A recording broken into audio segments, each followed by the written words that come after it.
Hi friends, welcome to my channel. நீங்கள் உருளைக்கிழங்கு fry சாப்பிட்ருப்பீங்க, இறால் ஃப்ரை சாப்பிட்ருப்பீங்க. ஆனால் உருளைக்கிழங்கு இறால் ஃப்ரை சாப்பிட்ருக்கீங்களா? வாங்க எப்படி செய்யலாங்கிறத பார்க்கலாம்.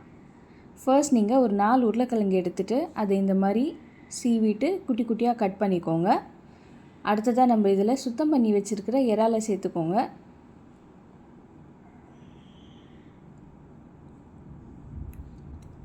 இப்போது இதில் நீங்கள் 1.5 டீஸ்பூன் அளவுக்கு மஞ்சத்தூளை சேர்த்துக்கோங்க. 2 டீஸ்பூன் அளவுக்கு மிளகாத்தூளை சேர்த்துக்கோங்க. தேவையான அளவுக்கு நீங்கள் உப்பை சேர்த்துக்கோங்க.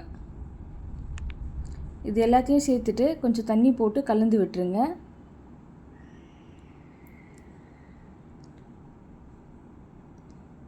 இப்போது நல்லா கலந்து விட்டு நீங்கள் என்ன பண்ணுங்கன்னா இதை வேக விடுங்க.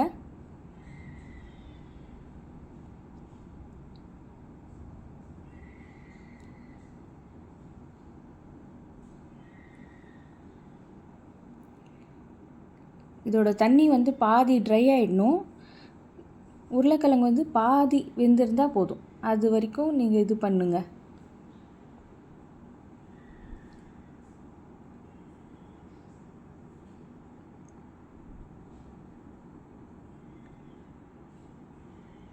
இப்போ பார்த்தீங்கன்னா உருளைக்கிழங்கு ஒன்று பதியமாக வெந்துருச்சு. இதோட நீங்கள் அடுப்பை ஆஃப் பண்ணிவிடுங்க. ஆஃப் பண்ணிவிட்டு ஒரு கடாய் எடுத்துக்கோங்க. கடாயில் நீங்கள் இந்த மாதிரி எண்ணெயை சேர்த்துக்கோங்க. அடுத்ததாக கடுகை இதில் சேர்த்துக்கோங்க.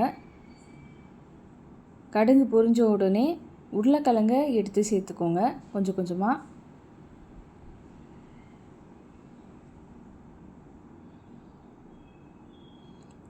இப்போது அதில் இருக்கிற ரிமைனிங் தண்ணியும் சேர்த்துக்கோங்க. சேர்த்து இதை ஃப்ரை பண்ணுங்கள்.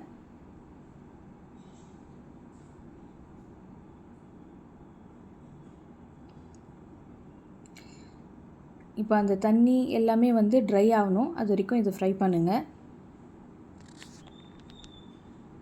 உங்களுக்கு என்னோடய ரெசிபி பிடிச்சிருந்தா என்னோடய வீடியோவுக்கு லைக் போடுங்க. சேனலுக்கு சப்ஸ்கிரைப் பண்ணுங்கள். உங்கள் ஃப்ரெண்ட்ஸ்க்கும் என்னோடய ரெசிபியை ஷேர் பண்ணுங்கள். இப்போ பாருங்கள் உருளைக்கிழங்கு நல்லா ஃப்ரை ஆகிடுச்சு.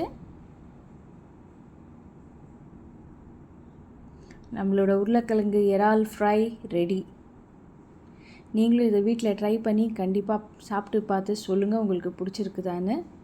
கமெண்ட்ஸை ஷேர் பண்ணுங்கள். இப்போ இதை ஒரு பவுலில் ட்ரான்ஸ்ஃபர் பண்ணிக்கலாம். கலரை பார்த்தீங்களா? இது கலர் மட்டும் இல்லை, டேஸ்ட்டும் அவ்வளோ அருமையாக இருக்கும். செஞ்சு சாப்பிட்டு பார்த்துட்டு சொல்லுங்கள். தேங்க்யூ ஃபார் வாட்சிங் மை வீடியோ.